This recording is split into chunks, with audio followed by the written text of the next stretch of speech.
तो नमस्कार प्रिय विद्यार्थियों, स्वागत है आपका हमारे YouTube चैनल पर। तो डियर स्टूडेंट, आज हम इस वीडियो में अध्यापन करेंगे कक्षा 8 की जो इतिहास की पाठ्य पुस्तक है हमारे अतीत भाग 3, इसके अध्याय संख्या 1 कैसे, कब और कहाँ। इस चैप्टर का संपूर्ण सॉल्यूशन इस वीडियो के माध्यम से हम करेंगे। प्रिय बच्चों, आपसे रिक्वेस्ट है वीडियो को शुरू से लेकर लास्ट तक आप पूरा देखिएगा, जिससे आपको ये चैप्टर जो है अच्छे से समझ में आ जाए और इसके सारे प्रश्नों का सॉल्यूशन आप अपनी नोटबुक में बहुत ही आसान तरीके से कर सको। तो प्रिय बच्चों, वीडियो को शुरू करते हैं।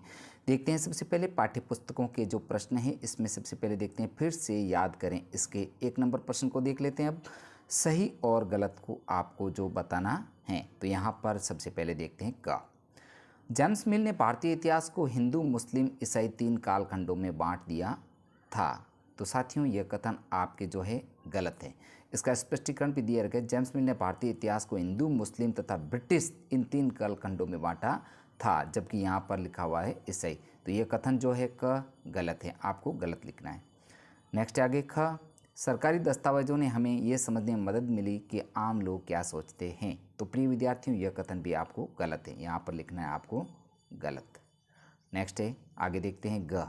अंग्रेजों को लगता है था कि सही तरह शासन चलाने के लिए सर्वेक्षण महत्वपूर्ण होते हैं। तो प्रिय विद्यार्थियों, यह कथन आपके सही है, इस प्रकार आपको सही लिखना है। तो यहाँ पर कथन क गलत है, ख गलत है और ग है जो सही है। इस प्रकार प्रिय विद्यार्थियों, आपको जो इसको 1 नंबर प्रश्न को पूर्ण करेंगे। आगे बढ़ेंगे, आइए विचार करें। इसके तहत प्रश्न संख्या 2 दे रखा है। जेम्स मिल ने भारतीय इतिहास को जिस तरह कालखंडों में बांटा, उनमें क्या समस्याएं हैं। तो प्रिय बच्चों, इसका आंसर है जेम्स मिल ने भारतीय इतिहास को 3 कालखंडों में हिंदू, मुस्लिम तथा ब्रिटिश में बांटा। अब जेम्स मिल द्वारा भारतीय इतिहास को इस तरह किए गए कालखंडों के विभाजन में अनेक समस्याएं हैं, जो निम्न प्रकार हैं। तो सबसे पहली समस्या है जो पॉइंट नंबर 1, जेम्स मिल द्वारा किया गया कालखंडों का यह विभाजन धर्म पर आधारित था, जो उचित नहीं है। पॉइंट नंबर 2, उसने हिंदू तथा मुस्लिम काल को जातिगत बंधन तथा अंधविश्वासों से भरपूर माना तथा अंग्रेजी शासन को प्रगति तथा सभ्यता का प्रतीक माना। बढ़ेंगे आगे। पॉइंट नंबर 3, इतिहास के दौर को हिंदू तथा मुसलमान दौर नहीं कहा जा सकता, किसी भी दौर में सभी धर्म एक साथ चलते हैं। नेक्स्ट आगे पॉइंट नंबर 4, प्राचीन भारत में सभी शासकों का एक ही धर्म नहीं होता था।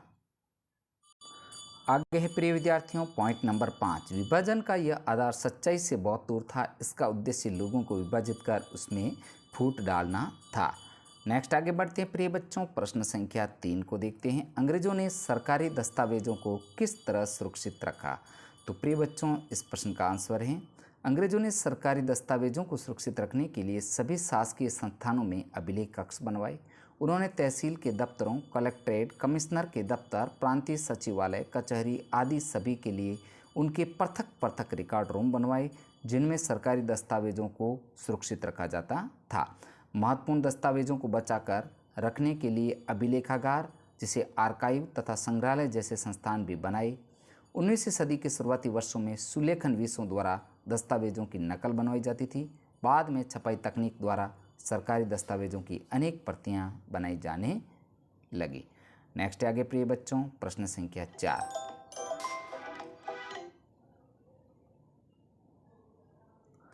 प्रश्न संख्या 4 है जो,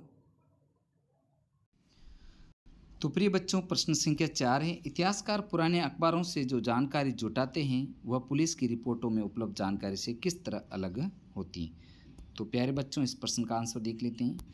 इनमें मुख्य अंतर निष्पक्षता का होता है। सामान्यतः अखबार की रिपोर्ट गलत नहीं होती। इन रिपोर्टों में घटनाओं का सही विवरण दिया जाता है। अखबार घटनाओं को बढ़ा चढ़ाकर प्रस्तुत नहीं करते, ये घटनाओं का सही, विस्तृत और निष्पक्ष विवरण प्रस्तुत करते हैं। दूसरी तरफ पुलिस की रिपोर्टों में उपलब्ध जानकारी के पक्षपातपूर्ण होने की संभावना होती है। कई बार ये रिपोर्ट्स वरिष्ठ अधिकारियों के दबाव में या उन्हें खुश करने के लिए लिखी जाती हैं। इन रिपोर्टों में जांच अधिकारी व्यक्तिगत रूप से भी पक्षपात कर सकते हैं। अतः यदि इतिहासकार केवल पुलिस रिपोर्टों से उपलब्ध जानकारी या आधारित रहे तो संभव है कि गलत इतिहास प्रस्तुत होंगे। तो प्रिय बच्चों, इस वीडियो में हमने कक्षा 8 की जो इतिहास की पाठ्य पुस्तक है, इसका अध्याय 1 कैसे, कब और कहाँ, इस चैप्टर का संपूर्ण सॉल्यूशन हमने इस वीडियो में किया है। प्रिय विद्यार्थियों, आपसे रिक्वेस्ट है वीडियो को आप लाइक तथा शेयर जरूर कीजिएगा और चैनल पर अगर नए हैं तो चैनल को सब्सक्राइब जरूर कीजिएगा। साथियों, मिलेंगे नेक्स्ट पेपर के साथ, वीडियो के साथ में। वीडियो देखने के लिए धन्यवाद।